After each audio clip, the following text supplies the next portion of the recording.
As the Episcopal Liaison with Catholic Charities USA, I'm pleased to introduce our next speaker, Sister Donna Markham, President and CEO of Catholic Charities USA. As many of you may know, after 8 years, Sister Donna will retire next year. While the first woman to lead this Catholic Church's domestic humanitarian works agency, Sister is just the 10th president in CCUSA's 112 years history. Sister Donna has spent years leading efforts to reduce poverty and help those most in need. At Catholic Charities USA, she has catapulted the organization and has been recognized to have hit new heights in terms of innovation, developing strategies, and also fundraising. Like many of you, I have experienced the impact and generosity of Catholic Charities USA firsthand following Hurricane Ian, which many of you heard about. Sister Donna visited the Diocese of Venice and presented to Catholic Charities of the diocese much needed help. And it wasn't limited just to the diocese, but neighboring dioceses also who were impacted. And there she gave also donations that have been critical in the recovery efforts. As this is possibly the last time Sister Donna will address the Assembly as President of Catholic Charities USA, please join me in giving her a very warm welcome.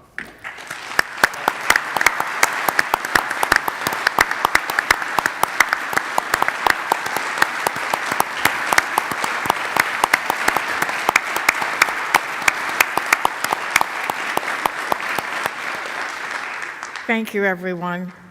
I've been trying to ask God to make me magically 20 years younger, and that hasn't worked. And the calendar is the calendar. I've been blessed with great health, and I think my marbles are still intact, but there comes a time when you don't want to be sitting there having people say about you, "Oh God, when is she going to retire?" So having reached the age that most of you retire, I figured I better face reality.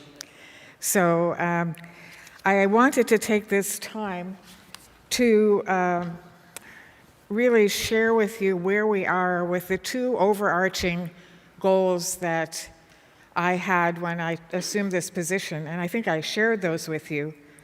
The first goal was to help this ministry become more financially stable and nimble as the entire Catholic Charities network responds to increasing demands for care to growing numbers of disaster victims, migrants, homeless folks, hungry people, mentally ill, addicted people, and families and children in precarious socioeconomic situations. And this has entailed a bridging between the split between the national office and the agencies across the country. So my goal was to make us one and respond in unison to these crying needs of our country and our people. My second goal was to strengthen relationships between Catholic Charities and the American bishops. Now, in these brief moments, I would like to just share with you where we've come on the first of those goals. The second one, I leave it to your judgment. So just to give you a brief overview of what's happened in the last 7 years, offered in the hope that this final year will be even more responsive to God's poorest. So this is pretty amazing, and I attribute this to the extraordinary staff that I have at the national office. We've been able to increase fundraising and development efforts by 140% in 7 years. That has let us be able to push out an 100% increase in support to our member agencies all across the United States and the U.S. territories. Many of those agencies struggle to meet to make ends meet in their desperately needed programming efforts.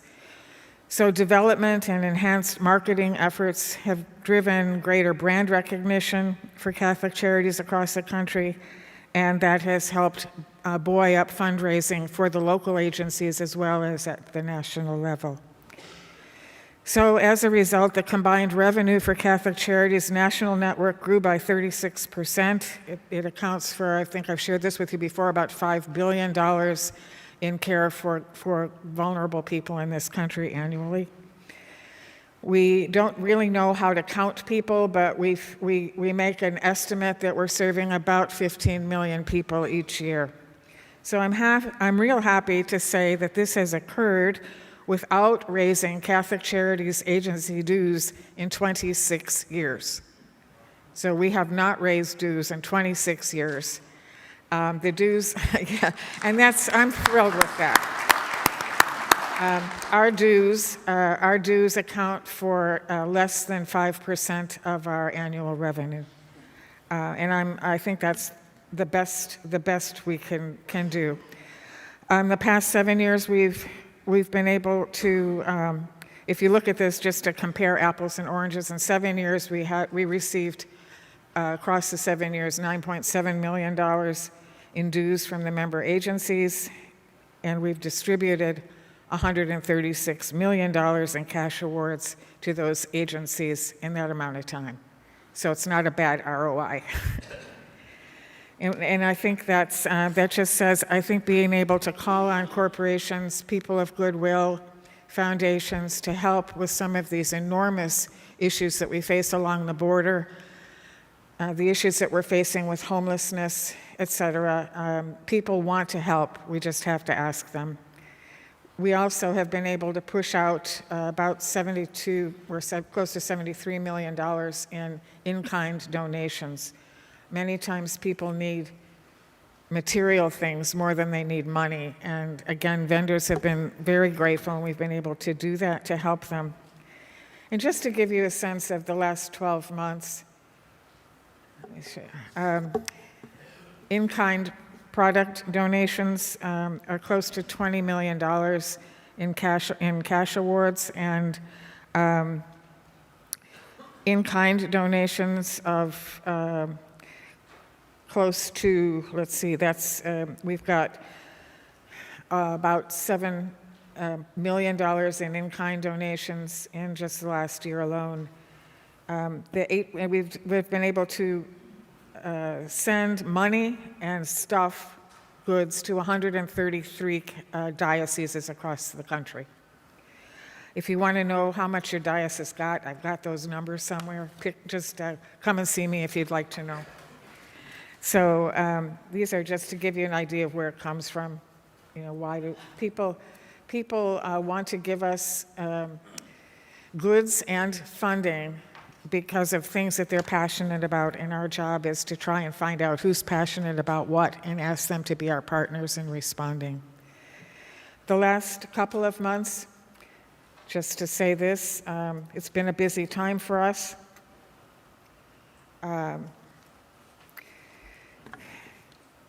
You can see where the in-kind donations have gone, largely along the southern border and in the interior with the migrant influx, and with the Border is Everywhere project, with migrants coming up and being transported to the interior of the country. Lots of needs for our agencies to be able to assist them. So since the time of Hurricane Harvey, Catholic Charities USA made a pledge that in the face of any kind of disaster, whether that's a humanitarian disaster or a natural disaster, the national office would take no administrative fee for getting those funds out. So 100% of every dollar raised goes directly to the victims of both the humanitarian and the natural disasters. I drive my CFO crazy with this kind of thing, but it's all right. That's just an example of where things went. And in the last 2 months, we've distributed $4.4 million in disaster relief to Catholic Charities agencies in the purple, and that includes also in Puerto Rico. I share this with you because I think it's important for you to be able to tell the story of the Catholic Church's response in this country to people who reside along the margins of our society, the very most fragile, the most vulnerable, to be able to say, you know, this is where our church puts the gospel into action. It's where Matthew 25 comes alive palpably every day across the entire country. This attests to what Bishop Duane was talking about when we went to Florida to give them some help.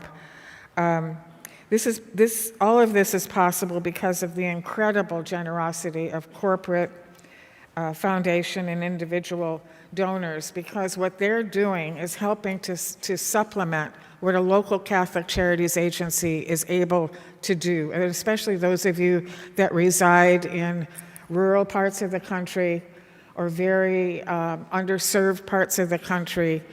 You don't have access to the kinds of donations that we can help you with, and so that's why we're doing what we're doing. A question I get asked often is, where does the money come from? People who are not Catholic, people who come from the corporate world. Well, where does Catholic Charities get its money? They assume, believe it or not, that we get our money from the Vatican. And I said, oh no, that's not where it comes from. It comes from people like you. To just share with you, here's where it comes from. This is the national office picture. So the 83% of the revenue that we receive comes from direct contributions. 5% or less comes from member agencies' dues. Then we have a donor-advised fund that throws off an additional 5%. Federal grants down to 4%. Other income, 2%. The USCCB collections this past year, 1%. So I think that I share this with you because I believe deeply that Catholic Charities domestically and CRS internationally, from whom you will hear from Sean tomorrow, that together we comprise Caritas USA. And our church has a lot to be proud of. These are good news realities of the gospel, and I think it's a place where our church is at her best. And I certainly have found that for me, it's been a peek into the goodness of our church. It's been a peek into the goodness of the gospel taking shape and form every day. And it's been more than an honor to serve. I would be happy if anyone has a question, just a question or two, and then I'll conclude. Does anyone have any question about any of this? Way in the back, I can't read the name, sorry. Any questions? Thank you. Mine will not be a question, but an affirmation. I'm Bishop Medley from the Diocese of Owensboro, and last December we experienced the horrific tornadoes that claimed 80 lives and hundreds of millions of dollars in damage and left thousands homeless. And our Catholic Charities staff consisted of 2 people, and they were mostly oriented toward immigration services. So the Monday morning after those storms, my Catholic Charities director said, do I have your permission to ask for a $10,000 grant from Catholic Charities USA? And I said, sure. And she came back and she said, they said we'll get it, but fill out the papers. By the end of the day, Catholic Charities USA had called us back and said, don't bother filling out the papers. We're sending you $1 million. Now, that was great news.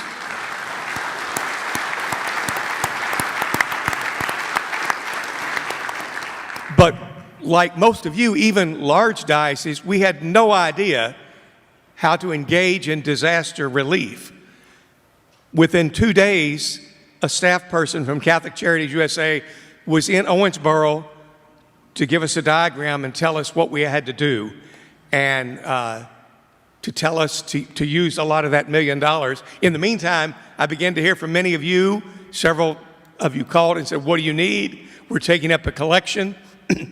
And so, but we had confidence after that visit that we would be able to engage in helping people rebuild their lives, helping people rebuild their homes.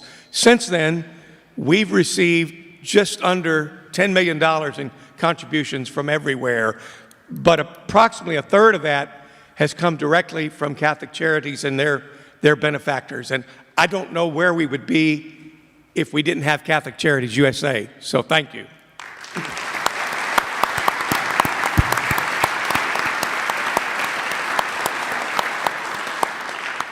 Thanks, Bishop.